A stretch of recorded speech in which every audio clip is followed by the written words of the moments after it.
자, 안녕하세요. 안녕하세요. 네, 반갑습니다. 아, 오랜만에 뵙네요. 예. 얼굴 좋아졌다. 집에 갔다 오셨구나? 네. 아, 자, 우리 지난 시간에 인사행동론 하다가 말았죠? 예. 기억나시나? 사기 맞을까? 사기라는 게 막 돈을 떼먹는 사기가 아니었죠? 예. 사기 앙양할 때 그 사기였죠.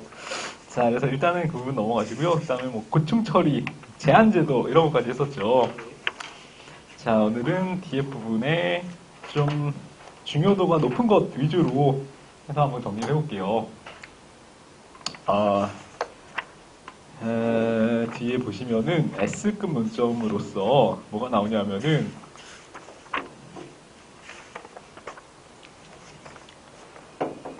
공직윤리라는 게 나와요. 554페이지. 554페이지. 어? 없어요. 이게 저한테 사봤어요. 어디 갔어? 예? 어디 갔어? 저기 원래 있어요. 아, 진짜. 일단 들어보시는 걸로. 자, 이렇게 갈게요. 여기 칠판을 많이 보시고요. 칠판을 많이 보시고, 한자를 오늘 특별히 많이 해드릴게요. 자. 네? 사고가 있네. 공직윤리이고요. 공직윤리. 자, 이게 굉장히 중요한 논점 중에 하나예요. 인사행정 논문 할 때 공직윤리는 또 굉장히 중요해. 자, 다른 말로는 행정윤리라고도 하고요. 공직윤리, 행정윤리. 공무원으로서 갖춰야 될 어떤 윤리적 기준 이런 것들을 언급해 놓고 있는 내용이고 554페이지. 자, 페이지 수를 잘 기억해 두셨다가 나중에 복습할 때 찾아보시면 좋을 것 같아요. 자, 개념부터 먼저 한번 볼까요? 개념.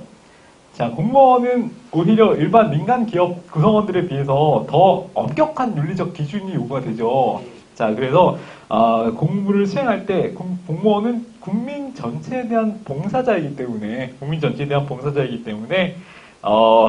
공무 수행할 때 일반 국민과는 좀 더 엄격한 기준이나 잣대가 요구되고 윤리의식이 더 강하게 요구된다라는 내용을 기억해 두시면 되고 괜찮겠어요? 이거 불안한데? 불안한데? 왜냐면 내용이 딱 확인이 돼야 또 이해가 되니까. 한번 근데 다 듣긴 했어요. 아, 그랬어? 예. 끝까지? 예. 진짜요? 예. 그래. 그러면 복습 차원에서 한번 리마인드를 해보세요. 예. 머릿속에 한번 떠올려 보시는 거를. 자, 공직윤리라는 거는 두 가지 의미가 있어요. 그래서 적극적 의미랑 소극적 측면의 공직윤리가 있고, 소극적으로는 나쁜 일을 하면 안 된다라는 게 소극적 측면이에요. 소극적 측면. 적극적으로는 뭐예요? 전문 지식, 능력, 가치관 이런 것들을 적극적으로 보유하고 확보하고 있어야 된다라는 게 적극적인 측면. 자, 그 다음에 결과주의, 그 다음에 의무론 이런 두 가지 개념도 있는데 결과주의는 결과에 있어서 공무원의 행위 결과에 있어서 평가를 하는 입장이 결과주의예요. 그래서 이거는 나중에 잘못을 했을 때 적발하고 처벌하는 걸 목표로 하는 게 결과주의적인 입장이고요. 반면에 의무론이라는 것도 있어요. 의무론. 자, 이거는 뭐냐면은 이 사람의 동기, 주관적인 어떤 동기 이런 것들을 잘 지키고 준수하고 바른 마음을 갖고 있어야 된다. 약간 이런 개념이죠. 결과론과 의무론. 철학적 기초인데 이건 별로 중요하지 않아요. 자, 근데 현대 사회에서, 현대 행정에서 공직윤리가 더 중요시되고 있을까요? 덜 중요시되고 있을까요?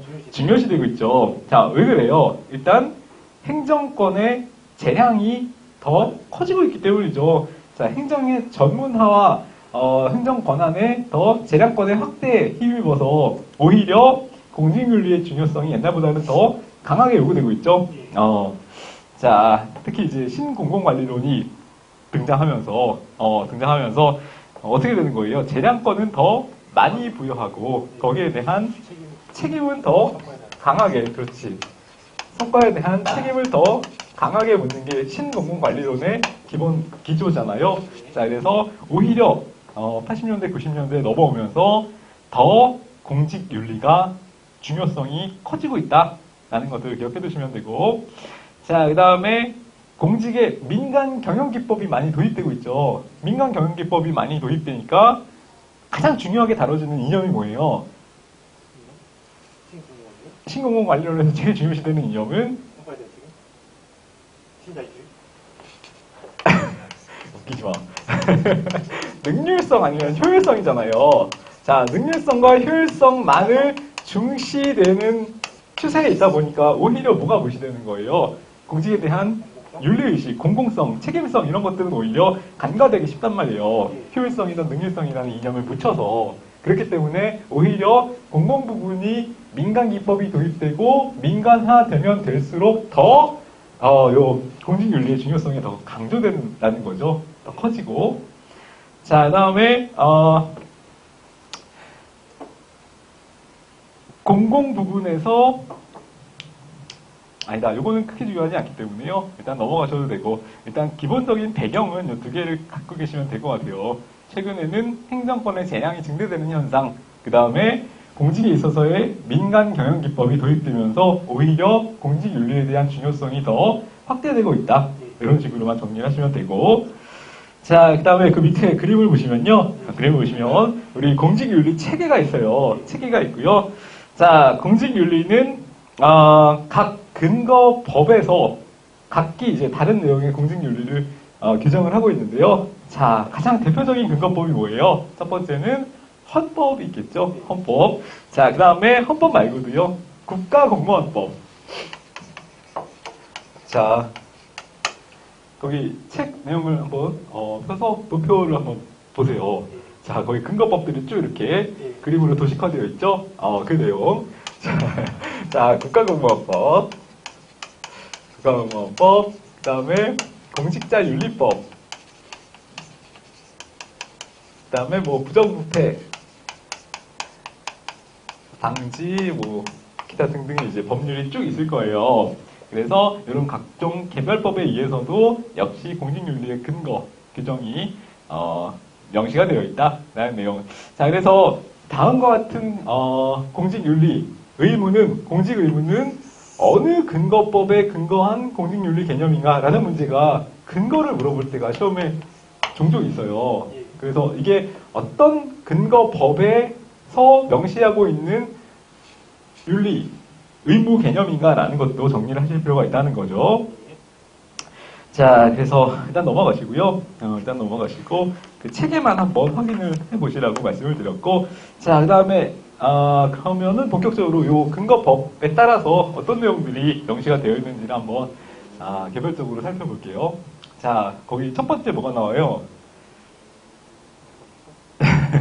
헌법이 나오죠, 헌법. 자, 그래서 헌법에서 가장 기본이 되면서 가장 상위의 법인 헌법부터, 자, 헌법상 의무 중에서 충성의 의무라는 게 있어요. 충성의 의무. 그게 이제 헌법 7조에 명시가 되어 있잖아요.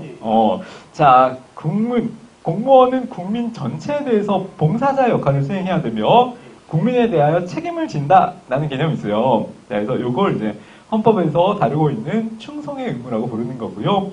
자, 여기에서 이제 좀 더 구체적인 법의 형태로 파생이 되어 있는 의무들이 있는데 그걸 하나씩 살펴볼 거예요. 자, 처음에 이제 국가공무원법상의 13대 의무라는 것이 있어요. 자, 13대 의무. 그래서 이 내용은 이제 하나씩 개별적으로 정리를 하셔야 되고요. 혹시 어떤 책에 지방공무원법상의 13대 의무에 따르면 뭐 이런 것도 있어요. 근데 이제 주로 지방직 시험에 많이 출제가 되는데 국가공무원법상에 규정하고 있는 13대 의무하고요. 그 다음에 지방공무원법에 규정하고 있는 13대 의무는 내용이 동일해요. 자, 그러니까 그거 혼동하지 마시고, 자, 이걸 기준으로 그냥 시험을 풀 때 파악을 하시면 돼요. 자, 첫 번째는 이제 56조에서 규정하고 있는 성실 의무. 성실 의무. 가장 기본적인 내용이죠. 공무원이 법령을 준수해서 성실하게 직무를 수행해야 된다라는 게 성실 의무. 자, 그 다음에 두 번째는 57조에 규정하고 있는 내용이에요. 복종 의무. 복종 의무. 자, 직무를 수행할 때 반드시 누구의 명령에 복종해야 된다? 상관의 명령에 복종해야 된다. 자, 국민의 명령에 다 복종하면 국민들이 시키는 대로 할 거예요? 아니죠. 상관의 명령에 복종해야 된다는 게 복종의 의무예요. 자, 오늘 컨디션이 별로 썩 좋지 않은 것 같아. 자, 상관의 명령에 복종해야 된다라는 내용이 있고요. 자, 그 다음에 자, 그게 복종의 의무예요. 복종의 의무. 자, 지금 13대 의무가 있잖아요. 그걸 하나씩 이렇게 뜯어서 살펴보는 거예요. 자, 그 다음에 직장 이탈 금지의 의무가 있어요. 직장 이탈 금지의 의무. 자, 이거는 뭐냐면은 자기 직장을 이탈하지 못한다는 의미예요. 말 그대로. 자, 근데 예외가 있어요. 단, 이 사람의 허가를 받으면 직장 이탈이 가능하다라고 규정이 되어 있는데, 자, 소속 상관의 허가를 받으면 직장 이탈이 가능하다라고 규정이 명시가 되어 있어요. 그래서 원칙적으로는 직장 이탈이 완전히 금지가 되어 있는데 직장 이탈하면 안 되는데 단 소속 상관의 허가를 받거나 정당한 사유가 있으면 그러면 괜찮다. 이탈할 수 있다. 요 내용. 자, 누가 허가권자인가? 이것도 가끔 물어볼 때가 있어요. 상관의 허가를 받으면 된다. 그다음에 복종 의무할 때는 누구의 명령을 받으면 된다? 국민의 명령이 아니라 상관의 명령을 받으면 된다. 자, 이 내용 13대 의무예요. 하나씩 보고 있는 거예요. 상관의 오늘 왜 이렇게 웃기지? 아니에요. 잘하고 있어. 자, 그 다음에 자, 친절 공정의 의무라는 의무가 있어요. 13대 의무 중에 친절 공정의 의무. 자, 그래서 공무원은 국민 전체 봉사자이기 때문에 항상 친절할 것, 공정하게 직무를 수행할 것, 이거고요. 이거는 뭐 그냥 말 그대로이기 때문에 표현 자체는 어려운 게 없고요. 비밀 엄수의 의무, 비밀 엄수의 의무라는 의무도 있어요. 자, 이거는 재직 중의 의무, 재직 중에 알게 된 비밀에만 한정할까요? 재직 중은 물론 퇴직 후에도 알게 된 비밀을 포함시킬까요? 재직 중. 자, 퇴직 후에도 알게 된 내용도 비밀 엄수 의무에 들어가는 거예요. 그렇기 때문에 비밀 엄수의 의무의 대상은 자, 이것도 시험에 자주 나오는 편이에요. 비밀 엄수 의무의 대상은 재직 중은 물론 퇴직 후에도 준수가 반드시 되어야 되는 13대 중요한 의무 중에 하나이다 라는 거를 기억을 하셔야 된다는 거예요. 퇴직 후 포함이에요. 퇴직 후 포함. 자, 그 다음에 직장 이탈 금지는 누구의 허가가 있으면? 상관의 허가가 있으면 할 수가 있고요. 예외적으로. 그 다음에 법정 의무는 누구의 명령을 따라야 되는 거? 상관의 명령을 따라야 되는 거죠. 자, 그 다음에 청렴의 의무가 있어요. 청렴의 의무. 자, 공무원은 살해나 징역, 향응 금품 수수를 금지하고 있죠. 자, 근데 직무와 관련해서는 직접적이든 혹은 간접적이든 살해나 징역, 향응을 주거나 받을 수 없다. 이렇게. 그러니까 직접적으로도 안 되고 간접적으로도 안 되고 이렇게 표현이 되어 있으니까 직접적인 경우에만 한정하여 뭐 이런 표현이 들어가면 그것을 틀리는 거예요. 아시겠죠?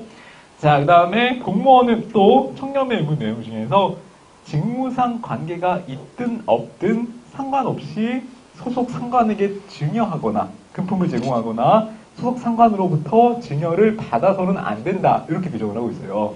자, 직무상 관계가 있든 없든 상관없이 요 문구가 시험에 많이 바꿔요. 직무상 관계가 있는 경우에만 하나요. 이렇게 많이 표현이 바뀌니까 자, 이 내용도 기억해 두시고 자, 그 다음에 또 중요한 내용 지금 13대 의무를 하나씩 보고 있는 거예요. 거기 책에 보시면 되고요. 표시해 놓으시고 그렇지. 표시해 놓으시고 자, 외국 정부로부터 영해나 증여를 받을 때 훈장 같은 거 증여 이런 것들을 받을 때는 반드시 뭘 해야 되냐면은 반드시 허가를 받도록 되어 있어요. 자, 외국 정부로부터 영해나 증여를 받을 때에는 반드시 허가를 받아야 하는데 자, 누구의 허가를 받아야 된다? 대통령의 허가를 받아야 돼요, 이때는. 자, 소속 기관장이라고 흔히 이제 지문으로 많이 바뀌어 나오는데 여기 이제 낚이시면 안 되고요. 소속 기관장이 아니고 대통령의 허가를 반드시 받아야 된다. 이렇게 규정을 하고 있어요. 자, 이거 기억해 두시고. 자, 그래서 허가를 누구한테 받아야 되느냐? 특히 직장 이탈 금지 의무에 대해서는 소속 상관의 허가를 받아야 되고요. 그 다음에 외국 정부로부터 영해나 증여를 받을 때에는 대통령의 허가를 받아야 된다. 자, 이거는 외워두셔야 돼요. 많이 나오기 때문에. 자, 끝까지 들었다며. 자, 대통령 허가를 받아야 된다. 이렇게. 자, 그 다음에 품위 유지 의무가 있어요. 자, 공무원은 품위가 손상되는 행위를 해서는 안 된다. 이렇게 규정을 하고 있어요. 자, 근데 직무 내외를 불문하고 이렇게 표현이 되어 있어요. 직무 내외를 불문하고 그러니까 사생활도 마찬가지라는 거죠. 직무 관련해서 일을 할 때가 됐던 사생활 부분에 있어서든 품위가 손상되는 행위를 해서는 안 된다. 이렇게 규정을 하고 있다는 거예요. 자, 그 다음에 64조의 영리 행위 금지, 겸직 금지가 있어요. 그러니까 공무원은 공무원 일만 전임으로 수행을 해야지 다른 업무와 겸직을 해서는 안 되고요. 다른 영리 활동을 또 해서는 안 되고, 자, 이런 거예요. 끝나고 뭐 아르바이트 해도 안 되고요. 강의를 해도 안 되고, 포장마차를 운영해도 안 돼요. 자, 물론 그런 일 없겠지만. 자, 영리 금지, 겸직 금지 의무가 있는데, 자, 이건 역시, 겸직 금지 의무죠. 의무가 부과가 되어 있는데, 자, 단 누구의 허가를 받으면 예외적으로 겸직이 가능한 경우가 있어요. 자, 누구의 허가예요? 자, 소속 기관장의 허가예요. 그래서 이게 섣불리 때려 맞추려고 하지 마시고요. 확실하게 아셔야 돼요. 자, 다시 한번 정리하면은 주체가 달라져요. 주체가 영리행위 금지, 겸직 금지의 의무인 경우에는 예외적으로 소속 기관장의 허가가 있으면 예외적으로 겸직이나 영리 행위가 가능하고요. 직장 이탈 금지 의무가 있는데 예외적으로 소속 상관의 허가가 있으면 직장 이탈이 가능하고요. 자, 그 다음에 외국 정부로부터 영해나 징여를 받을 때에는 반드시 누구의 허가가 필요하냐면은 대통령의 허가가 필요하다. 허가권자가 달라진다. 자, 이 내용을 또 기억을 하실 필요가 있어요. 자, 그 다음에 이것들은 다 지금 어느 법의 근거를 두고 있는 의무를 배우는 거예요? 그렇지. 국가공무원법상의 13대 의무를 배우고 있는 거예요. 자, 그래서 허가권자는 요 3개예요, 3개. 허가라는 말이 들어가는 건 요 3개니까 요 3 주체를 혼동하지 마시고 정리를 하셔야 될 필요가 있다는 거죠. 자, 그 다음에 정치 운동 금지. 당연하죠. 집단 행위 금지, 쟁의 행위 금지, 요거. 그 다음에 선서 의무. 이거 있어요. 처음에 취임을 할 때, 대통령령으로 정하는 바에 따라서 선서를 하여야 된다. 자, 중요한 건 아닌데, 누구 앞에서 선서를 하도록 규정하고 있을까요? 자, 네, 선서를 해. 공무원이 지금 처음에. 그렇지. 딱 하나 맞았어. 소속 기관장 앞에서 선서를 하도록 이렇게 규정을 하고 있어요. 소속 기관장 앞에서 선서해야 된다. 이렇게. 자, 그 다음에 마지막으로 13번째 의무가 뭐냐면은 종교 중립의 의무. 종교 중립의 의무. 자, 그래서 종교에 따른 차별 없이 직무를 수행해야 된다. 내가 뭐 어떤 특정 종교를 믿고 있다고 해서 그 종교를 믿고 있는 사람한테 더 차별적인 혜택을 주면 안 된다. 이런 거죠. 불이익도 마찬가지고. 자, 그래서 요 의무, 13대 의무를 잘 눈에 익혀두시면 되고요. 특히 허가권자가 누구이냐 라는 것도 시험에 자주 바꿔서 나오는 포인트니까 그것도 기억해 두시고. 자, 그 다음에 이제 공직자윤리법상의 의무라는 게 있어요. 근거법이 공직자윤리법이에요. 공직자윤리법. 자, 이거는 또 어떤 내용인지 한번 봅시다. 근거법이 공직자윤리법상의 의무인데, 자, 우리 금전, 돈과 관련된 거 있죠. 예를 들어서 재산을 등록하거나 공개해야 될 의무. 자, 이런 것들은 근거가 어디 있냐면은 공직자윤리법에 있어요. 자기 재산을 등록해야 될 의무. 이거는 공직자윤리법에 있고요. 그 다음에 선물 신고 의무. 선물을 받았을 때 신고하는 거. 바카스 마셨어요? 예. 슬슬 눈에 졸음이 오기 시작하는데. 자, 가벼운 마음으로 들어주세요. 우리 다음 시간까지 해서 마무리를 할 건데 중요한 내용 위주로 한번 쭉 훑고요. 그 다음에 이번 주는 내가 수요일날 시간이 어렵고 다음 주 월요일날 혹시 괜찮으시면 그때로 수업을 잡을게요. 다음 주 월요일날 마지막 수업을 하는 걸로 이렇게 합시다. 여기 계속 공부하신다며? 예. 괜찮겠죠. 자, 그 다음에 또 이런 것도 있어요. 주식 백지 신탁 의무. 주식 백지 신탁 의무. 이건 조금 이따 볼 거예요. 아, 주식 백지 신탁 의무는 지난번에 수업을 다 들었다고 하시니까 예. 무슨 개념이에요? 주식을 백지 신탁. 주식을 백지로 신탁하면 된다. 주식을 백지로 신탁해야 되는 의무가 있다. 백지 신탁이 뭔데? 아, 그렇지. 직무와 관련이 있는 주식을 매각하거나 아니면은 뭐 아예 신탁 믿고 맡기는 계약을 체결하는 제도를 백지 신탁 제도라고 그래요. 자, 그거 조금 이따 설명드리고요. 그 다음에 퇴직 공직자. 퇴직한 공직자를 몇 년 동안 취업을 금지시키도록 하는 거. 5년.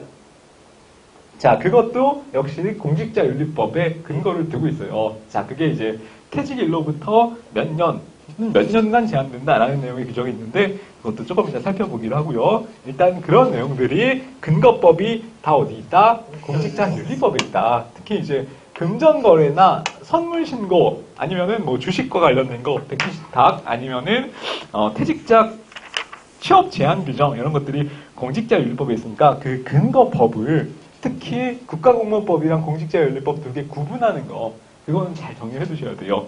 공직자윤리법. 자, 그래서 공직자윤리법 1조부터 보시면은 자, 거기 어떤 의무가 규정이 되어 있어요? 자, 수업을 들었다고 하시니까 아, 장난이에요. 자, 공직자윤리법 1조에 보시면은 자, 어떤 얘기 있냐면은 이해충돌 방지 의무가 있어요. 이해충돌 방지 의무. 자, 여기 뭐냐면은 자, 이거예요. 직무와 관련될 때 자기 개인의 사익과 그 다음에 자기가 공무원으로서 직무를 수행해야 되는 공익이 충돌할 위험이 있잖아요. 자, 그때 이 충돌을 방지해야 될 의무가 있다라는 거예요. 개인의 사익과 어떤 공무원으로서 해야 되는 공익 사이에 충돌이 발생됐을 때 그거를 방지해야 될 의무가 있는 게 이해 충돌 방지의 의무예요. 자, 그래서 이거는 이제 누구한테 규정이 되어 있냐면은 자, 거기 있죠. 자, 먼저 국가나 지방자치단체는 특히 공정한 직무 수행이 어려운 상황이 일어나지 않도록 노력해야 된다. 이런 내용을 첫 번째로 규정을 하고 있고요. 국가나 지방자치단체는 자, 그 다음에 두 번째 보시면은 공직자는 직무 수행이 어려운 상황이 일어나지 않도록 공익을 우선으로 성실하게 직무를 수행해야 된다. 이렇게 규정하고 있어요. 자, 그러니까 국가나 지방자치단체도 직무 수행이 어려운 상황이 일어나지 않도록 노력해야 되고요. 주체가 국가나 지방자치단체한테도 의무가 부과되어 있고 두 번째는 공직자도 자, 직무 수행의 적정성을 확보하기 위해서 노력해야 되고 자, 그러니까 그 다음에 마지막으로는 뭐가 규정이 되어 있냐면은 퇴직 공직자는 공정한 직무 수행을 해치는 상황이 일어나지 않도록 노력해야 된다. 이렇게 나와 있잖아요. 자, 그거는 주체가 다 다르죠. 국가나 지방자치단체 아니면은 공직자 그 다음에 재직 중인 공직자 물론 퇴직 중인 공직자도 다 이 의무에 포함이 되는 거예요. 그러니까 주체가 이렇게 다양하다라는 거를 먼저 확인을 해서 거기 표시를 해 놓으시고요. 자, 그 다음에 두 번째 재산 등록 공개 의무가 있어요. 재산 등록 공개 의무. 자, 요거 내용을 한번 보시면 되는데요. 재산 등록 및 공개 의무가 있어요. 자, 요거는 모든 공무원한테 동일하게 적용이 되는 게 아니고요. 계급에 따라, 직급에 따라서 다르게 차별적으로 적용이 돼요. 자, 그래서 먼저 재산 등록 의무는 누구한테 있냐면은 자, 기본적으로 이제 상위 공무원들은 다 포함이 돼요. 대통령, 국무총리, 각부 장관 이런 사람들은 다 포함이 되고 지방자치단체 장, 그다음에 지방의회 의원 당연히 포함이 되고요. 자, 우리 일반직 국가공무원은 계급 기준 4급 이상 공무원이면 자, 4급 이상이에요. 자, 국가직 공무원은 4급 이상이 재산 등록 의무의 대상이에요.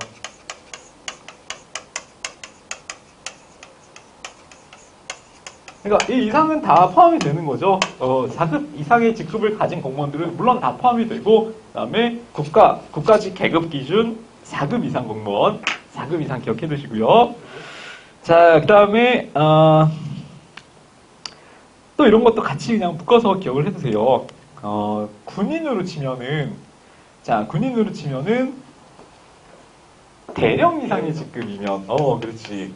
대령 이상의 직급이면 재산 등록 의무의 대상이에요. 예. 재산 등록 의무의 대상. 자, 그 다음에 경찰로 치면, 치안감보다 한 단계 낮은, 치안감보다 한 단계, 두 단계 낮구나. 총경 이상의, 총경은 이제 저기를 치면 경찰서장급이잖아요. 경찰서장급. 총경 이상이면 재산 등록 의무가 있다. 이렇게 표현이 되어 있고요. 자, 그 다음에 이런 것도 있어요. 이것도 같이 보셔야 되는데, 건축이나 토목, 환경 이런 데는 그렇지. 혹은 감사원 이런 데 있죠. 비리 소지가 높은 공무원은 7급 이상. 자, 감사, 뭐 토목, 건축 이런 비리 가능성이 높은데 이런 데에는 직급을 좀 더 하향 조정했죠. 그래서 원래는 4급인데 7급 이상이면은 재산 등록 의무를 이렇게 규정을 했어요. 자, 그래서 그거 기억해 두시고 이건 잘 안 해. 자, 그다음에 등록 의무 말고요. 재산 공개 의무라는 것도 있어요. 자, 재산 공개 의무랑 재산 등록 의무는 다 근거법이 어디에 있다? 공직자율. 그렇죠. 국가공무원법이 아니고요. 공직자윤리법에 근거를 두고 있다라는 거 기억해 두시고, 자, 그다음에 재산 공개 의무자는 그럼 누군지 한번 볼게요. 자, 일단 뭐 위에 직급들 대통령이나 국무총리, 각부 장관 당연히 포함, 지방자치단체장 포함, 지방의회 의원 포함. 근데 국가공무원은 계급 기준 1급 이상이에요. 자, 이거 일단 받으시고 1급 이상. 자, 그다음에 군인 기준으로는 중장 이상급. 중장이면은 별이 몇 개인 거예요? 그렇지. 3스타급. 선생님이 군단에 있었거든.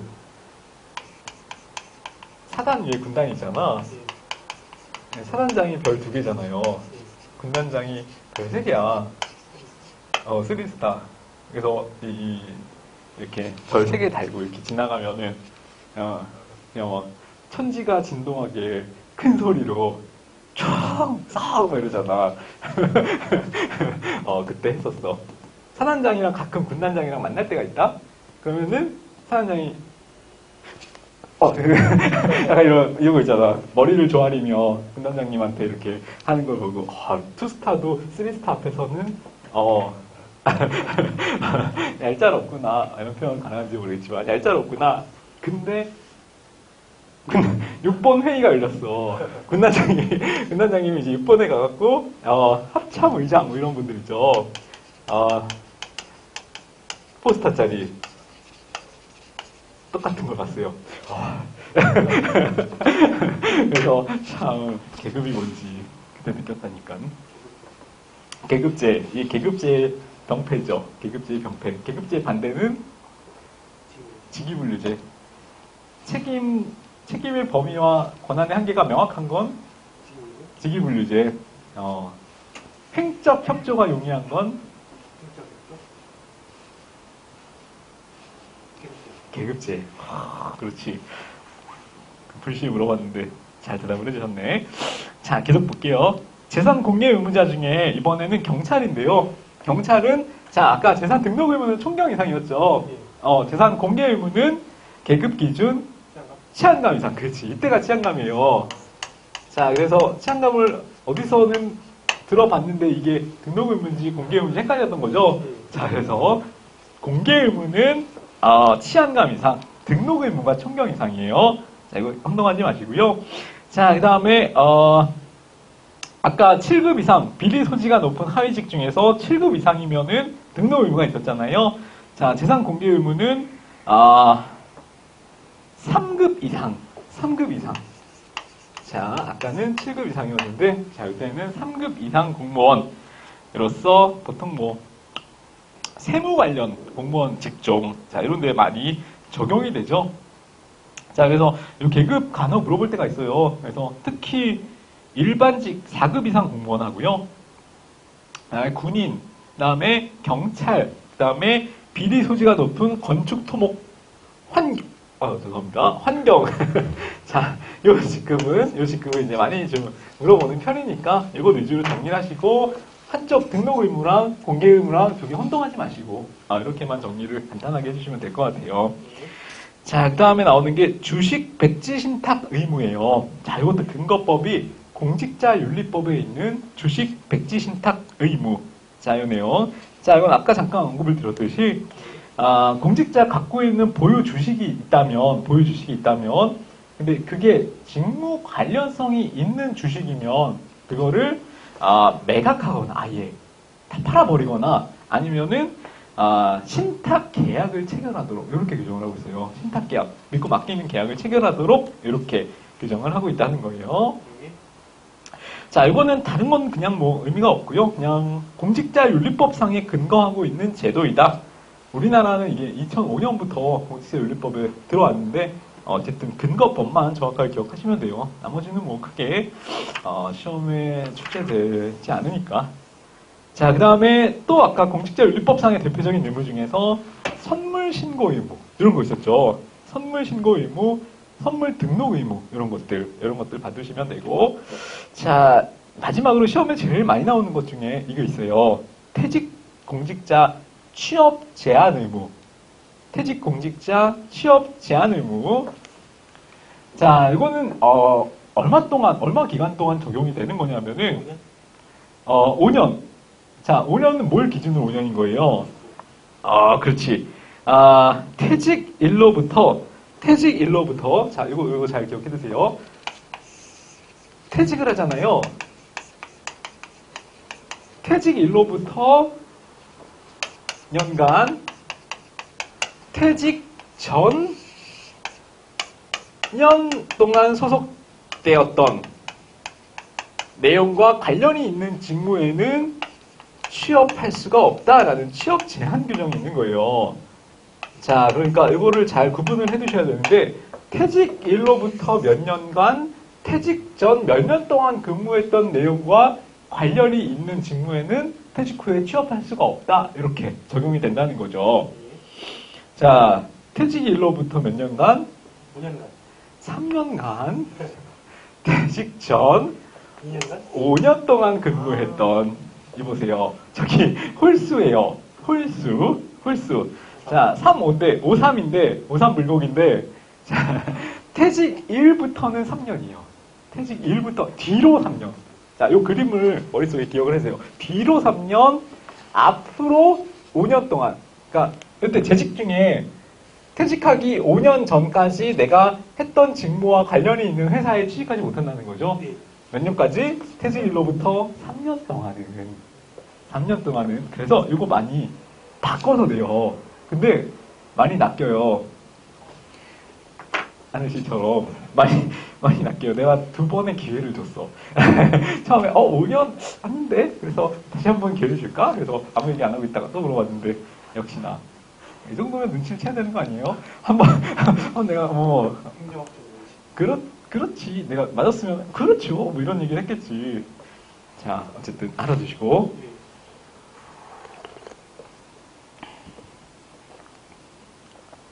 자, 그래서 퇴직일로부터 몇 년? 퇴직일로부터 3년간. 3년간 퇴직 전 몇 년 동안 근무했던? 5년 동안 근무. 그렇지. 5년 동안 소속되었던 부서와 관련이 있으면 취업하지 못한다. 퇴직하고 나서. 그게 취업 제한 의무예요. 어디에 규정하고 있다? 공직자윤리법에 규정하고 있다. 그거 기억해 두시면 되고. 근데 예외가 있어요. 거기 밑에 리을에 다만 이 기관의 승인을 받은 경우에는 취업할 수 있었잖아요. 자, 어디에 승인을 받으면? 행정안전부. 자, 거기 써 있는데 그것도 못 읽어. 자, 공직자윤리위원회의 승인을 받으면 괜찮아요. 자, 예외, 취업 제한 규정의 예외, 공직자윤리위원회.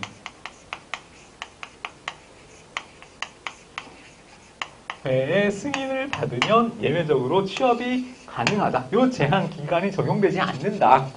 이 내용 기억해 두시면 된다는 거죠. 취업 제한 제도. 자, 밑에 뭐 공직자윤리위원회 구성, 설치 이런 거 나와 있는데 이거는 괜찮고요. 일단 그냥 넘어가셔도 되고. 자, 그다음에 퇴직 공직자의 업무 취급 제한 의무라는 게 있죠. 자, 이거는 전관 이유, 이걸 막는 방지하기 위해서 만들어 놓은 규정이에요. 자, 이거는 언제까지 적용이 되는 거냐면은, 자, 이거는 취업 제한이었잖아요. 자, 이거 뭐냐면은 관련 업무를 취급하면 안 된다. 그러니까 취업은 아니야. 취업은 아닌데 내가 관련된 업무를 취급하는 것조차도 안 되는 거예요. 자, 이것도 기간 제한이 있어요. 퇴직한 날부터 몇 년 동안? 2년 동안. 이게 2년이에요. 그러니까 머릿속에 여러 개의 숫자들이 지금 섞여 있잖아요. 이거를 정리하시면 돼요. 하연 씨가 모의고사를 40점 맞았다 그랬잖아요. 방송의 공공연히 내보내려는 목적이 아닌 거고, 근데 이제 지금은 기복이 심하잖아. 40점 받은 것도 있고 뭐 100점 받은 것도 있다며. 근데 이 기복 편차가 나타나는 게 자연스러운 현상이에요. 그래서 이 편차를 줄여서 안정적인 점수를 확보하는 게 목적이고, 그 다음에 지금은 아직 정리가 안 돼 있어서 그래. 그래서 정리 작업을 하는 거는 시험 전 한 달이에요, 한 달. 한 달 동안 정리를 하고 못하고가 40점에서 100점 사이 이렇게 막 변동폭이 심한 이 점수를 안정화시켜주는 역할을 해요. 그러니까 나중에는 80점 이상, 85점 이상 안정적인 점수를 충분히 맞을 수 있으니까 걱정 안 하셔도 돼요. 걱정하지 마요. 그 영어 일단 신경을 쓰시고, 하신 영어가 약하니까 영어 과락을 좀 조심하셔야 되고, 그 다음에 최근에 뭐 다른 시험도 마찬가지인데 영어를 빼내 마내 막 이러잖아요. 그래서 한 2년 정도 후에는 빠질 가능성도 꽤 커요. 그런데 어떤 문제가 있냐면은 빠지기 전에 문제가 제일 어려워. 그러니까 빠지기 전에 마지막으로 한번 뜨거운 맛을 보여주자, 약간 이런 느낌으로 문제를 엄청 어렵게 낸단 말이에요. 그래서 대량 과락의 위험이 있어, 영어에서. 그러니까 그거 좀 피하시기 당부드리고, 행정학은 마무리 정리만 잘 하시면 충분히 원하는 점수를 맞을 수 있다고 저는 확신해요. 자, 어쨌든 자, 다시 돌아와서 업무 취급 제한 규정이 있는데, 요거는 퇴직 전 2년부터 근무한 그 내용과 관련된 거는 퇴직한 날부터 2년 동안 취급할 수가 없다. 이거예요. 퇴직 전 2년 동안 관련된 내용은 퇴직 후 2년간 뭘 할 수가 없다? 취급할 수가 없다. 취급 제한. 자, 그래서 이거는 취업 제한이잖아요. 직업에 취직하는 걸 제한하는 규정이 3년, 5년이었던 거고요. 취급 제한. 이거는 어떤 행동을 못하게 행위 제한하는 규정이에요. 행위 제한. 그래서 이거는 2년. 자, 이렇게 기억하시면 되죠. 퇴직 전 2년부터 퇴직한 날까지 근무하였던 내용과 관련이 있는 어떤 내용은 취급이 안 된다. 언제까지? 퇴직하고 2년까지는 취급하면 안 된다. 취업 아니고 취급 제한. 자, 이거는 다 어디에 있다? 공직자윤리법에 있다. 그렇지.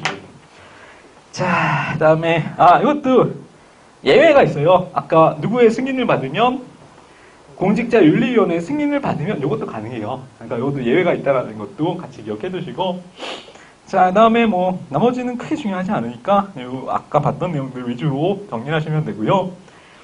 자, 그 다음에 이거 있죠. 기타 개별법에 근거하고 있는 또 의무가 있어요. 개별법에 근거하고 있는.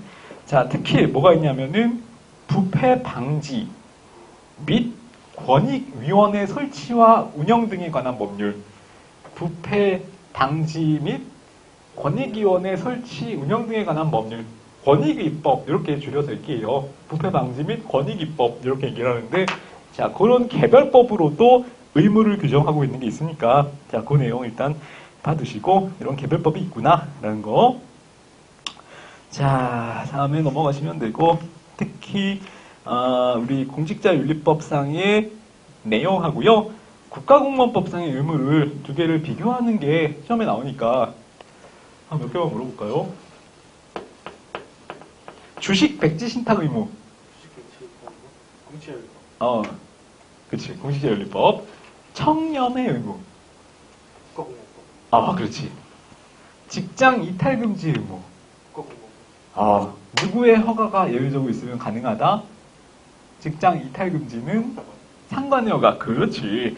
자, 외국 정부로부터 영해 등 수령 규제. 국가공무원법. 근거법은 일단 국가공무원법. 누구의 허가를 받아야 된다? 대통령. 대통령의 허가. 그렇지. 재산 등록 의무. 근거법은 그렇지. 자, 그 다음에 영리 업무 금지 의무. 국가공무원법. 그렇지. 누구의 허가가 있으면 예외적으로 가능하다? 소속기관장. 그렇죠. 수석기관장의 허가. 이렇게 허가권자 3인방 3대장 여기 해두시고 이게 13대 의무, 국가공무원법상의 13대 의무이냐, 공직자윤리법상의 의무이냐 구분하는 거, 등급법 구분하는 거 이런 것들만 좀 신경을 써주시고 자, 그 다음에 재직 취업 제한은 퇴직일로부터 몇 년간? 퇴직일로부터 3년간. 3년간. 퇴직 전 몇 년 동안? 5년 동안 5년 동안. 그렇지. 취급 제한은 2년. 퇴직 후 2년, 그 다음에 퇴직 전 2년 전까지 근무했었던 내용들과 관련되면은 취급하면 안 된다. 취급하면 안 된다.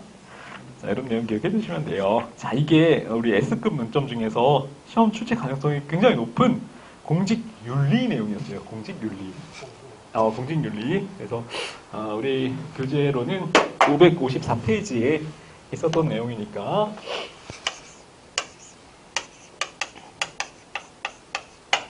너무 친절하다. 너무 친절해.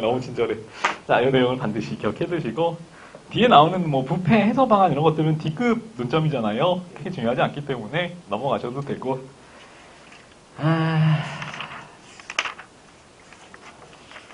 어떻게 하면 한정된 시간을 잘 이렇게 중요한 논점을 많이 다룰 수 있을까 고민을 하던 끝에 이렇게 몇 개를 추려왔어요. 자, 그 다음에 이제 예산 파트가 나와요. 예산 재무행정론인데, 자, 역시 이 부분도 시험 출제 가능성이 굉장히 높은 부분. 특히 예산의 원칙이 나와요. 예산의 원칙은, 네? 얼마나 알아보겠어. 좀만 기다려. 자, 이거 일단 지우고요.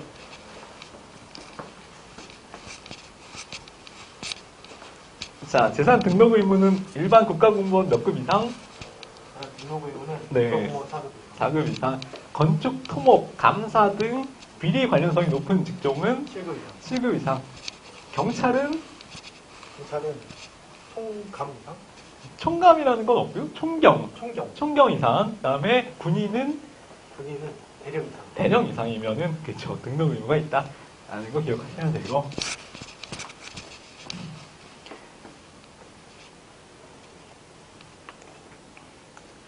자, 그 다음에,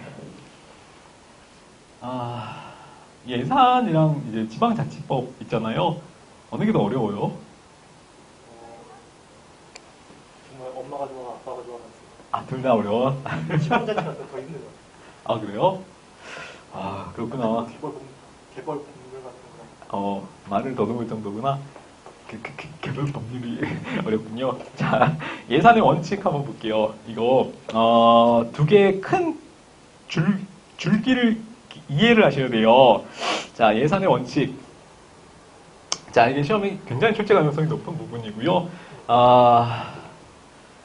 크게 나눠서 전통적 원칙이 있고요. 그 다음에 현대적 원칙이 있어요. 전통적 원칙과 현대적 원칙. 자, 전통적 원칙과 현대적 원칙. 자, 이거를 구분을 하시는 게 굉장히 중요해요.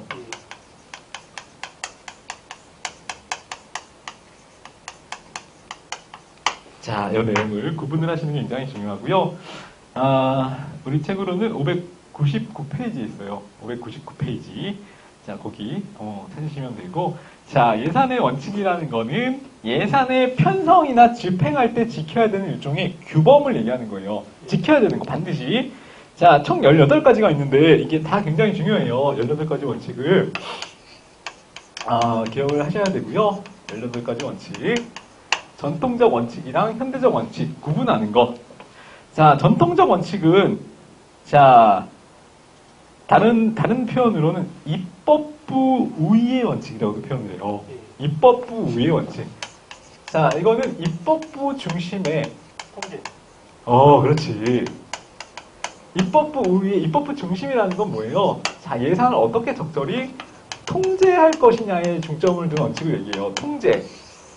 행정부가 예산을 얼마나 쓰는지, 얼마나 낭비하고 있지는 않은지, 얼마나 잘 집행을 하고 있는지의 내용에 대해서 입법부가 중심이 돼서, 그러니까 권력의 중심이 입법부에 있어서 그거를 잘 통제하는 데 목적을 둔 게 전통적 원칙이에요. 다른 말로는 입법부 우위의 원칙이라고도 해요. 입법부 우위의 원칙. 자, 반면에 그러면 현대적 원칙은 뭐예요? 이거는 오히려 지금 현대에는 행정권이 더 팽창되고 전문화되고 기술화되고 재량이 확대되고 있잖아요. 자, 그렇기 때문에 통제를 해서는 더 이상 예산의 어떤 효율적인 집행이 어렵다. 그래서 뭘 하자? 그렇지. 재량을 확보하자. 재량을 확보하고 전문성을 확보해서 신축적으로 운영할 수 있도록 하자. 재량의 중심을 둔 원칙. 자, 이거는 행정부 우위의 원칙이라고도 해요. 자, 그래서 누가 우위에 있느냐라는 것도 먼저 기억을 해두실 필요가 있어요. 자, 전통적 원칙과 현대적 원칙. 입법부가 우위에 있는 걸 전통적 원칙, 통제 중심의 예산 원칙이라고 하고요. 행정부가 우위에 있는 거는 재량을 통제보다 더 중요한 가치로 두는 재량 중심의 원칙. 이걸 현대적 원칙이라고 한다는 거죠. 학자도 있는데 같이 묶어서 기억하시면 좋아요. 옛날에 전통적 원칙을 주장한 학자는 누구냐면은, 네? 네? 이거, 뭐라고? 아저씨? 뭐라는 거야? 자, 5글자짜리 학자가 있어요. 목소리. 네? 전통적. 그 다음에 현대적 원칙을 주장한 학자 한 명. 스왈롭스키? 자, 다 틀렸고요. 노이마르크라는 학자가 있고요. 노이마르크. 그래서 왜냐면은 자, 다음 중 노이마르크가 주장한 원칙을 올바른 것은 이렇게 그냥 이런 거 안 주어지고 학자만 물어볼 때가 있다니까요. 그래서 학자를 잘 외워둘 필요가 있어요. 이 단어는 특히. 자, 그 다음에 현대적 원칙을 주장한 학자는 누구예요? 스페인, 스위스, 스웨덴, 스톡홀름, 스자로 시작하는 학자는 자, 됐어. 탈락. 스미스예요, 스미스. 아까 스위스라고 분명히 줬는데 단서를 힌트를 줬는데 이 정도 모르는 거죠? 예. 스미스예요, 스미스. 스미스예요, 스미스. 자, 노이마르크, 스미스. 노이마르크는 전통, 현대, 전통. 스미스는 현대. 이렇게 여기 나눠서 학자랑 같이 매치시키는 것도 일단 알아두실 필요가 있어요. 자, 그래서 일단 전통적 원칙, 우리 교재를 잠깐 또 보시면은 행정부에 대한 입법부의 통제에 중심을 두는 거, 통제에 초점을 맞추는 거.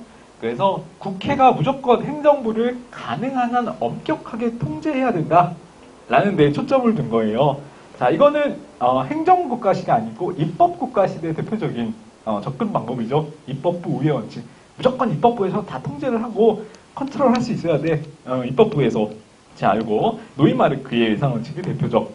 현대적 원칙은 행정부 우위의 원칙. 요거 재량권을 준다. 재량과 전문성을 보장한다.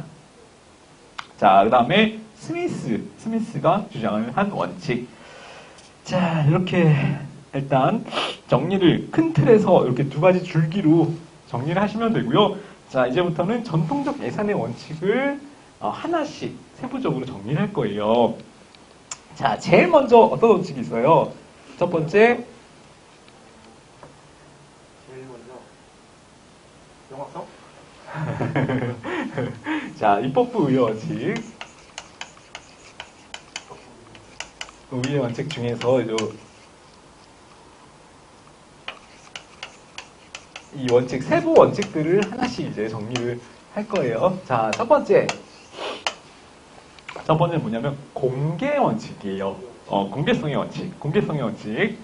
자, 이건 뭐냐면 예산의 운영 과정은 국민들한테 공개돼야 된다라는 거예요. 공개성의 원칙. 말 그대로. 자, 제가 친절하게 원칙을 하나하나 써드릴게요. 여지껏 이런 친절은 없었잖아요.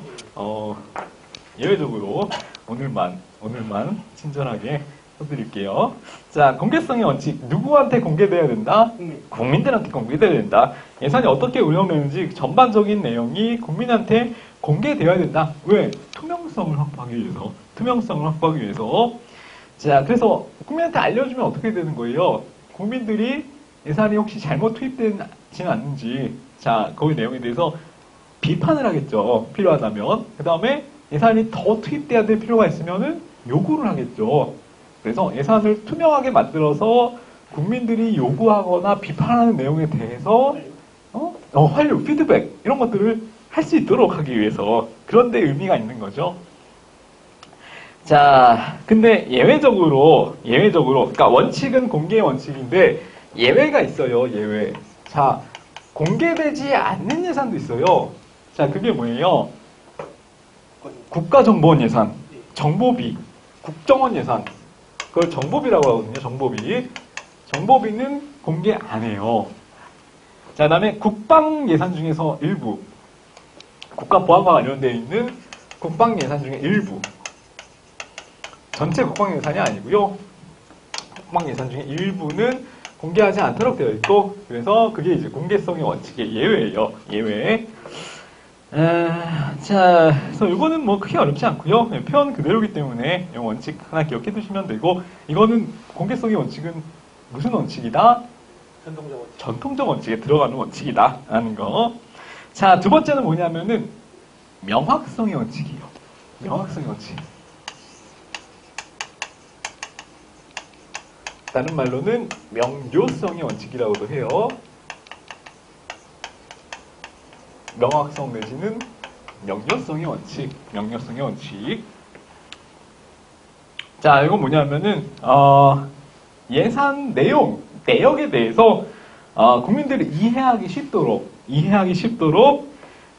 수입과 지출에 대한 항목이나 내용이 잘 합리적으로 분류가 되어 있어야 된다. 분류의 원칙인 거죠. 명확하게 분류가 되어야 된다. 수입과 지출의 내역이 명확하게 나눠져서 구분되어 있어야 된다라는 거예요. 자, 그거를 무슨 원칙? 명확성의 원칙 이렇게 표현을 하고요. 자, 근데 명확하게 구분되지 않는 예산도 있어요, 요즘엔. 자, 그거를 무슨 예산이라고 하냐면요. 총괄 예산이라고도 해요. 자, 총괄 예산이라는 거는 뭐예요? 또 뭐만 정해주는 거예요? 총액만 정해주는 거. 자, 왜? 성과에 대한 자율성. 그렇지. 운영에 대한 자율성, 집행에 대한 자율성을 주기 위해서 총액만을 정해주는 건데, 자율성이 필요한 거는 어떤 사업일 때예요, 주로?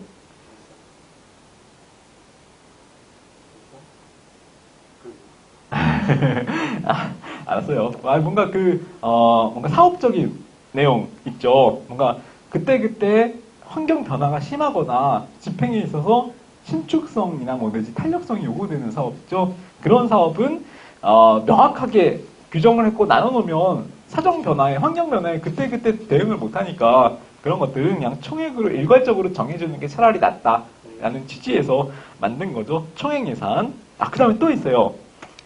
총액으로만 사용되는 예산의 비용이 하나가 더 있는데, 총괄 예산, 총액 예산하고요. 그 다음에 예비비라는 개념이 있어요. 예비비. 자, 그래서 이거는 이제 원칙과 특히 예외를 같이 묶어서 기억하시는 게 굉장히 중요해요. 처음에 원칙도 기억해 두셔야 되지만 어떤 예외가 있느냐 하는 내용들도 같이 기억해 두실 필요가 있다는 거예요. 자, 명확성의 원칙. 예외로는 총괄 예산, 총액 예산과 예비비 두 개의 제도가 있다. 이렇게 좀 이따 쉴게요. 하품 쩍쩍 하지 마시고.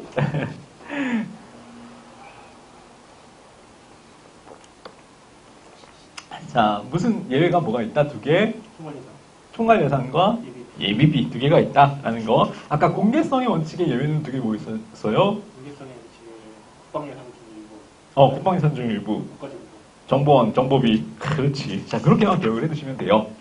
자, 그 다음에 3번 정확성의 원칙.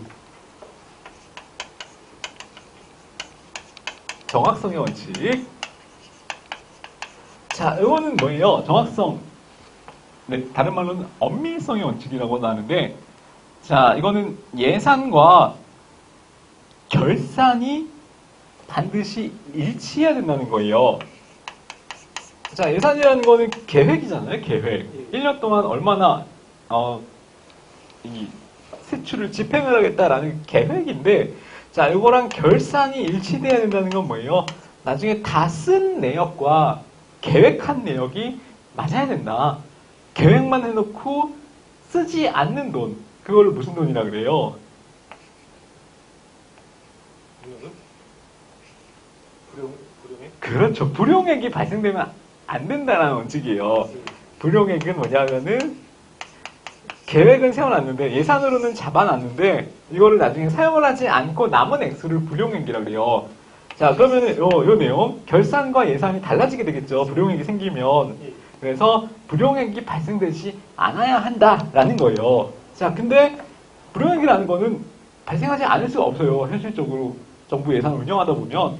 그래서 정확성의 원칙에 예외가 되는 게 불용액이 어쩔 수 없이 발생할 수밖에 없는데, 그래서 이 불용액이 결국 정확성의 원칙에, 엄밀성의 원칙에 예외가 되는 거예요. 그렇지. 그래서 이 예외까지 같이 반드시 기억을 해두실 것.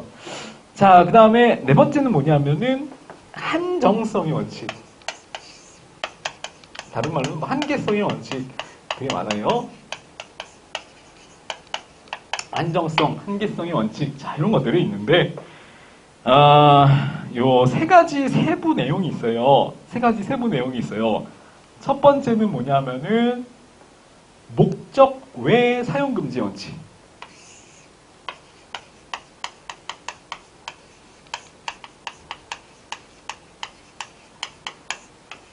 자, 예산은 반드시 정해진 목적 내에서만 사용이 돼야 되고요. 목적 외로는 사용되면 안 된다라는 거예요. 자, 여기에 우리 어디에 근거를 두고 있냐면은 국가재정법에 자, 요 명시적인 규정이 있어요. 자, 세출 예산이 정한 목적 외의 경비를 사용할 수 없다. 이렇게 명시적으로 규정을 하고 있어요. 자, 여기에 국가재정법에 나와 있는 내용이고요. 자, 근데 이 내용은 자체는 어렵지 않잖아요. 목적대로만 써야 된다. 목적 외로는 쓰면 안 된다. 내용 자체는 어렵지가 않은데 예외가 있어요. 자, 예외. 자, 예외 뭐가 있어요? 이용전에? 그렇지. 예산에 이용이라는 개념이 있고요. 그 다음에 전용이라는 개념이 있어요. 자, 둘 다 그냥 간단히 얘기하면은 애초에 정해진 목적과 다르게 쓰는 거를 이용이랑 전용이라고 하는데, 자, 요건이 달라지죠. 자, 이용은 반드시 어떤 절차를 거쳐서? 어디 의견? 그렇지, 국회 의결을 거치는 거.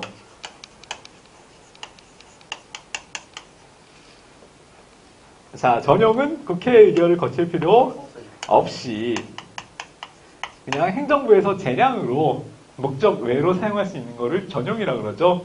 그래서 보통 이제 이용이라는 거는 예산 그 편성 내용 중에서 장관항, 그렇죠. 장관항을 목적을 바꿔서 쓸 때에는 상호 융통해서 쓸 때에는 이용이라고 그러죠. 그 다음에 전용은 세항목 이런 표현이 있어요. 근데 여기까지 뭐 외울 필요는 없고요. 이런 게 있구나. 세부적인 항목을 얘기하는 거죠. 세항목. 세부적인 항목을 바꿀 때 상호 이게 융통해서 서로 왔다 갔다 하면서 쓸 수 있는 게 전용이라는 개념인데, 전용은 국회 의결을 필요로 하지 않는다라는 내용만 기억해 두시면 되고. 잘했어요. 자, 두 번째는 뭐냐면은 초과 지출 금지의 원칙. 초과 지출 금지의 원칙. 초과 지출 금지의 원칙이에요.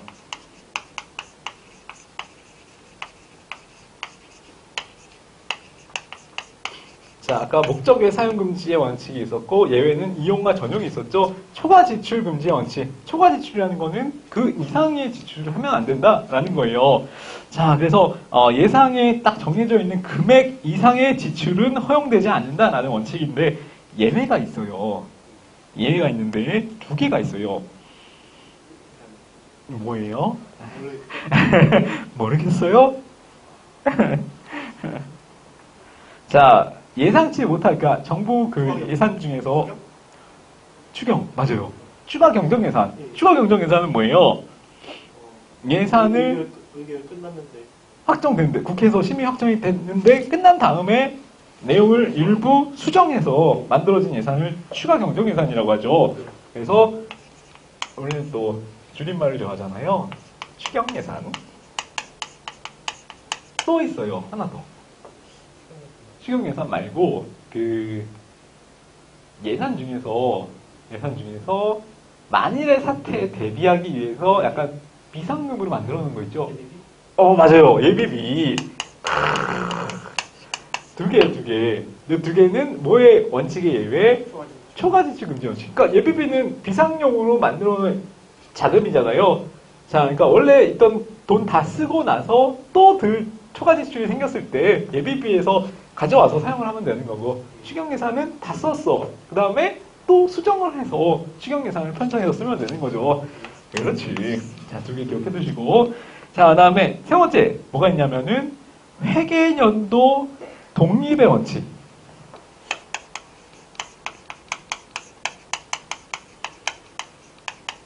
자, 이거 세부 내용 뭐가 있는지, 예외 뭐가 있는지 다 물어볼 거예요. 외워두세요. 회계연도 독립의 원칙. 자, 1회계연도는 얼마를 얘기하는 거예요? 1회계연도는 1년. 그렇지, 1년. 자, 그래서 각 회계연도의 경비는 우리 국가지정법에 그 연도의 세입이나 수입으로만 충당해야 된다. 그러니까 그 해에 쓰는 돈은 그 해에 들어오는 세입으로만 써야 된다는 거죠. 그 다음에 내년에 쓸 거는 또 내년에 들어오는 수입으로 써야 되고, 그 후년에는 또 그 후년에 들어오는 걸로 써야 되고, 각각 회계연도마다 독립되어 있어야 된다는 게 회계연도 독립의 원칙이에요. 자, 근데 예외가 있죠. 자, 이거는 뭐 시간을 한정하는 개념, 시간 한정성의 개념인데 예외가 두 개 있어요. 뭐가 있어요? 거기 책에 있잖아. 그걸 읽어봐. 두 개가 있어요. 자, 이 예산 기간 1년 동안 다 예를 들어서 못 쓴 돈이 있을 수 있잖아요. 그거를 어떻게 하겠어요? 못 쓴 돈이 있으면은 다음 회계연도로 넘기는 제도가 있겠죠. 그렇지. 그거 2월 제도라고 하잖아요. 2월 제도. 자, 그래서 원래는 기간이 이렇게 1년 동안, 1년이면 1년 동안 이렇게 한정돼야 되고, 요 기간이 독립되어 있어야 된다는 게 회계연도 독립의 원칙인데, 예외로 요 기간 안에 다 못 쓴 거를 다음 연도에 넘겨서 사용하는 거, 2월이라는 개념이 있었죠. 하나만 더. 2월 말고 네. 준예산? 준예산? 뭐지? 준예산은 그 독립의 원칙이랑은 아무런 하등의 상관이 없고요. 자, 이런 개념 들어보셨는지 모르겠는데, 계속비라는 개념이 있어요. 계속비. 자, 이거는 뭐예요? 1년 안에 완성이 안 되는 장기를 요하는 계획들에 관련된 사업 예산들 있죠. 자, 그래서 그거는 여러 해에 걸쳐서 계속적으로 들어가는 예산이기 때문에 계속비라고 하고, 자, 이거는 그 1년 회계연도 안에 안 끝나는 예산이기 때문에 회계연도 독립 원칙의 예외이다. 이렇게. 자, 그래서 다시 한번 정리해 볼까요? 자, 한정성의 원칙 중요한 개념인데, 한정성의 원칙은 세 개 개념, 세부 내용이 있었죠. 첫 번째 뭐예요? 목적 외 사용 금지 원칙. 목적 외 사용 금지 원칙의 예외는 이용 그렇지. 이용 전용. 이건 목적을 바꾸는 거잖아요. 이용 전용이 있었고.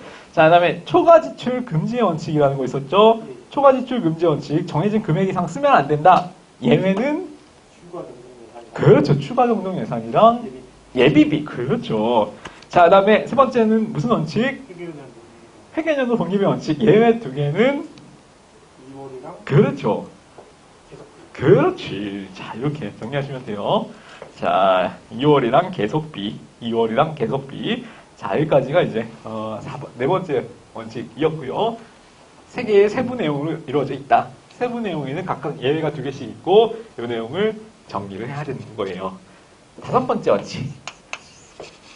자, 사전 의결의 원칙.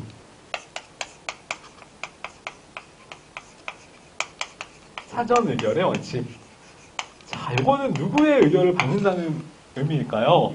그렇지. 예산이 집행되기 전에 미리 국회의 의결을 거쳐야 된다는 원칙. 미리 국회의 의결을 거쳐야 된다는 원칙. 자, 그래서 정부가 일단 회계연도가 시작되기 전까지 국회에 제출을 하도록 되어 있죠. 며칠 전까지 제출하는 건지. 120일. 어, 헌법 90일. 헌법 90일. 그렇지. 맞아. 어떻게 알았어? 대단한 상식이군요. 자, 의결은 30일 전까지 의결해야 된다는 내용이 있었죠. 예외가 있어요. 자, 사전 의결의 원칙의 예외. 이 말은 즉 미리 국회 의결을 받지 않아도 되는 경우가 있다는 거죠. 자, 그게 뭐예요?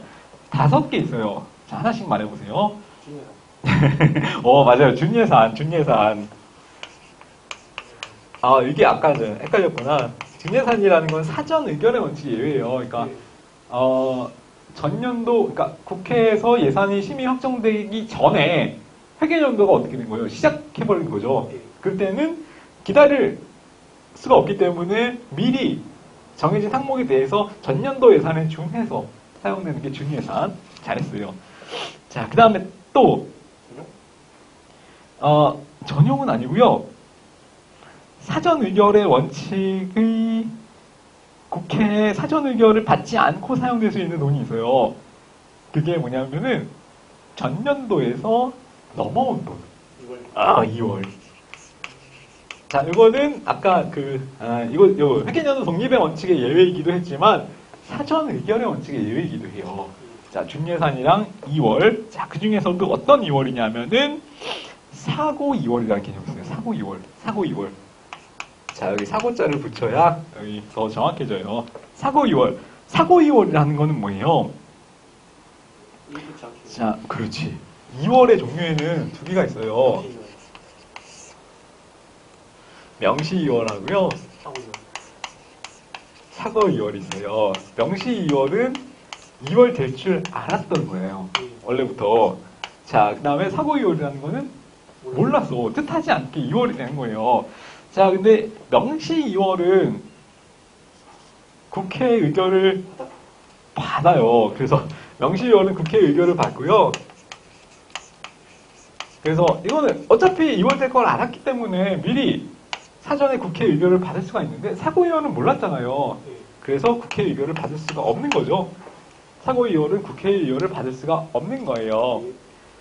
조금만 참으세요. 10분만. 사고 2월은 국회 의결을 받지 않는 거. 그러니까 사전 의결의 원칙의 예외. 사고 2월. 자, 이 개념 기억해 두시고. 자, 그 다음에 또 있어요. 준예산, 사고 2월. 그 다음에, 이거는 제가 할게요. 대통령의 재정 긴급명령. 대통령의 긴급명령. 자, 이건 대통령이 하는 거죠, 대통령. 주체가 대통령. 자, 그 다음에 대통령이 하는 거 말고요.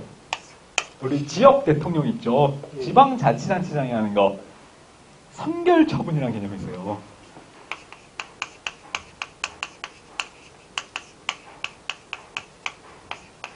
자치단체장이 하는 거. 선결처분. 선결처분이라는 개념이 있고요. 자, 마지막에 또 있어요. 예비비 제출. 예비비라는 건 그럼 국회 의결을 안 받는 거냐? 예비비라는 건 국회 의결을 안 받아요? 예. 아니에요. 예비비라는 거는 의결을 받긴 받는데 사전 의결을 받는 게 아니라 사후 의결을 받는 거예요. 알아둘래면 똑바로 알아주세요. 농담이에요. 상처받지 마시고. 사후 의결을 받기 때문에 사전 의결 원칙이잖아요. 이거는 사후 의결을 받으면 되기 때문에 예비비는 사전 의결의 원칙에는 예외. 그래서 총 5개예요. 중예산, 사고 2월, 긴급명령 선결처분, 예비비. 예비비는 사후 의결을 받기 때문에 사전 의결 원칙의 예외이다. 이렇게 정리를 하시면 좋죠. 자, 한번 읊어볼까요? 사전 의결의 원칙의 예외 5개는 예비비, 예비비, 긴급명령, 긴급명령, 성결처분, 선결처분, 중예산, 준예산,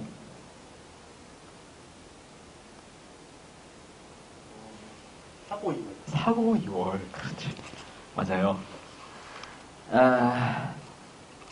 그 다음에 다음 6번째. 자리가 없으니까 이걸 일단 지울게요. 자, 이거 까먹으시면 안 돼요. 다 되게 중요한 거예요.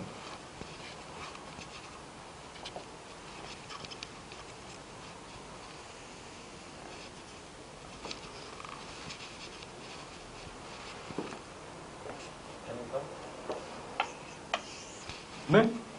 뭐라고? 단일성, 아, 단일성은 7번이고요. 통일성, 그렇지. 통일성의 원칙이에요. 통일성의 원칙.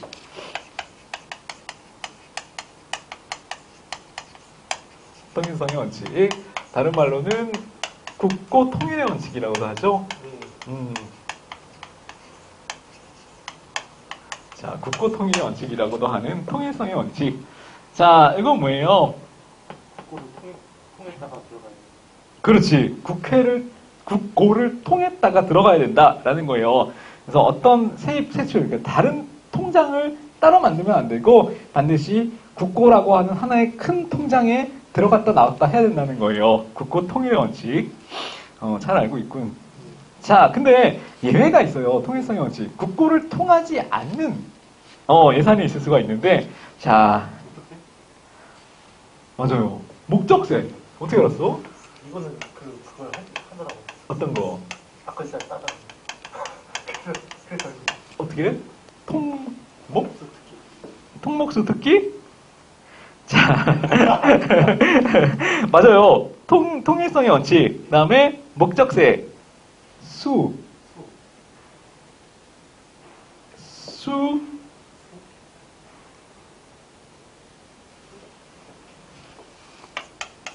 수입.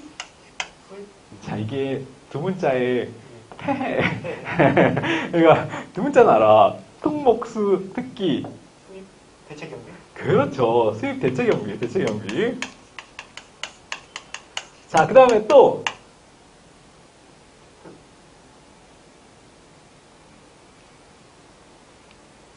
할 수 있어, 할 수 있어. 특별세 아니고요. 특별세 아니고 할 수 있어. 아, 이게 특정 세입과 특정 세출을 연결시킨다는 거는 이거를 일반 회계에 무조건 넣어야 되지 특별하게? 특별회계를 만들면 안 된다는 거잖아요. 그래서 특별회계가 이 원칙의 예외예요. 원칙이란다. 쏘리. 예외예요, 예외. 자, 특별회계. 자, 그 다음 마지막 뭐예요? 기금. 그렇지. 자, 이런 것들은 통일성의 원칙. 국고에 무조건 다 들어갔다. 한꺼번에 나와야 된다라는 거의 예외예요.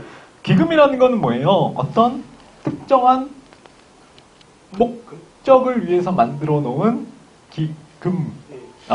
자금, 이걸 기금이라고 하죠. 공무원 연금 같은 거. 자, 그거를 기금이라고 해요. 어떤 거를 이제 자금을 신축적으로 운영할 필요가 있을 때 따로 떼어서 운영하는 자금, 그거를 기금이라고 하죠. 기금. 자, 그래서 목수, 특기 이렇게 정리하시면 되고요. 좋은 건 같이 써야지. 통목수, 특기. 자, 근데 여기 앞 글자만 기억하지 마시고 반드시 어떤 내용인지 다시 한번 통일성의 원칙의 예외는 목적세, 수입, 대체 경비, 특별회계, 기금.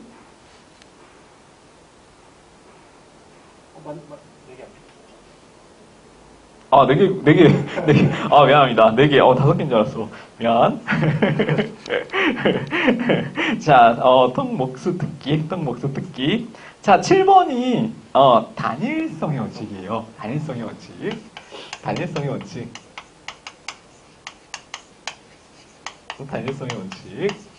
자, 단일성의 원칙이라는 것은 뭐예요? 이거 회계를 어떻게 관리해야 되느냐라는 원칙인데, 그거는 국고통일 원칙이었잖아. 통일성의 원칙이었잖아요. 통일성의 원칙. 단일성의 원칙이라는 건 말 그대로 이거예요. 그냥 예산에. 예산 통장으로 치면 통장을 한 개 둬야 되지 예. 다른 통장, 딴 주머니를 채면 안 된다. 뭐 이런 개념이잖아요. 예. 자, 그래서 단일 하나의 예산 안에서 편성이 되고 정리가 잘 되어야 된다. 이거예요. 다른 하나의 예산 안에서 다 해결이 돼야 되지 다른 종류의 예산을 갖고 있으면 안 된다. 이런 건데 자, 대표적으로 뭐가 있어요? 여기 들어가지 않는 게 추가 경영 예산. 그렇지. 추가 경정 예산은 기존의 예산 그 편성 안에 들어가지 않는 수정된 예산을 얘기하는 거잖아요. 예. 추가 경정 예산. 그 다음에 대표적으로 특별히. 특별하게 그렇지.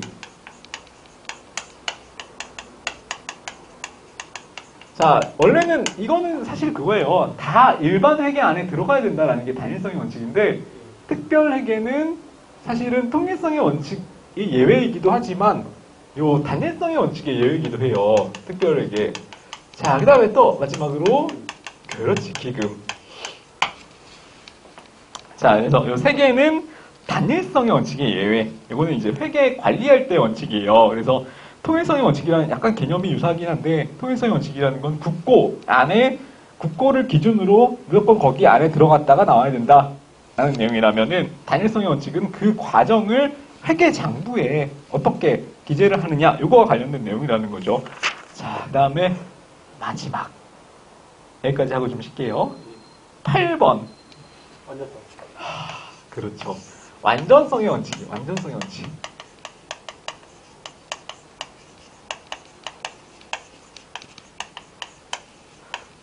자, 완전성의 원칙은 뭐예요? 예산 안에 다 들어오고 나가는 돈이 다 완전하게 명시가 되어 있어야 된다는 원칙이에요. 자, 뭘 하면 안 되니까 누락하면 안 되고 예산 자금을 은닉해도 안 되기 때문에 자, 그래서 어쨌든 근데 이것도 예외가 있죠. 예. 자, 특히 우리 아까 봤던 내용 중에서 겹치는 부분이 일부 있는데요. 예. 자, 하나만 제시를 해드릴게요. 첫 번째 예외 뭐냐면은 수입 대체 경비. 자, 그게 예외예요. 자, 나머지는 하늘 씨가 말을 해보세요. 전대차관. 전대차관. 오, 어떻게 알았어요? 전대차관. 그 다음에 전대차관이라는 건 뭐예요? 빌리는 거. 그렇지. 국가에서 현물 같은 걸로 출자를 하거나 외국에서 빌려올 때 그런 걸 전대차관이라고 그러죠. 전대차관. 맞아요.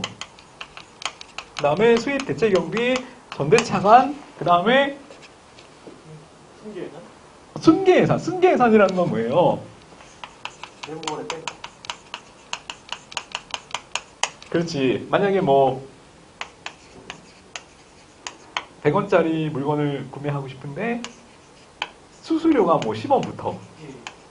그러면은 이 10원의 수수료가 완전히 기재가 되어 있어야 완전성의 원칙에 부합하는 거지만 굳이 이 중간 과정은 생략하겠다는 거죠. 수수료 같은 중간 과정을 다 떼고 실제로 어느 정도 내용이 실제 손실이나 수입으로 발생이 되느냐 이 내용만 보겠다는 거예요. 중간 과정은 생략하고 그걸 순계 예산이라고 하고 마지막 기금.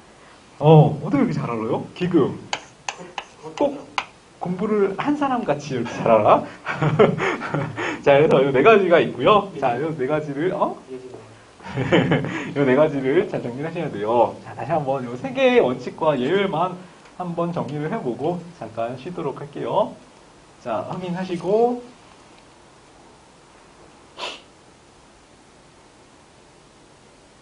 자, 됐죠? 자, 첫 번째 통일성의 원칙 예외는 뭐가 있어요?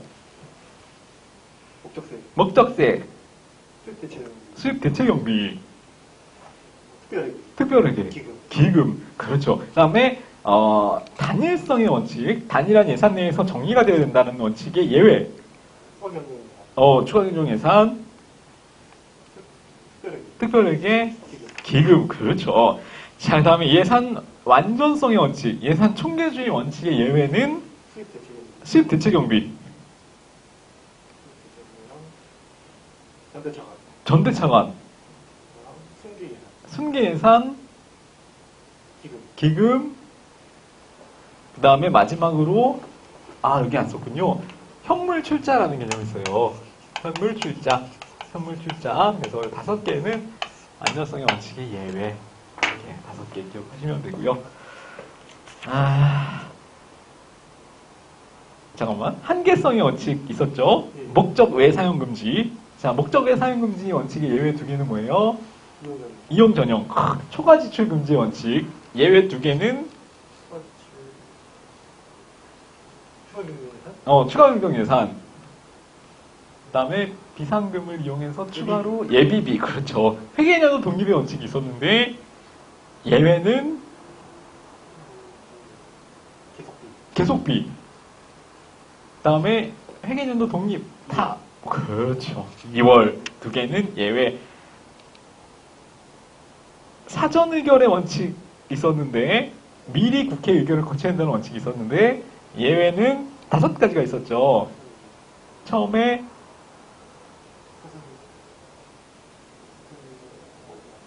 국회에 사전 의결을 김경명. 긴급명령 대통령이 하는 거, 선거처분. 선결처분 지방자치단체장이 하는 거, 추가 경영 예산. 아무 때나 써먹는 게 아니에요. 추가경정예산은. 사전 의결의 원칙은 추가경정예산 상고이월. 사고 2월. 그렇죠. 그 다음에 예비비. 예비비의 지출. 마지막으로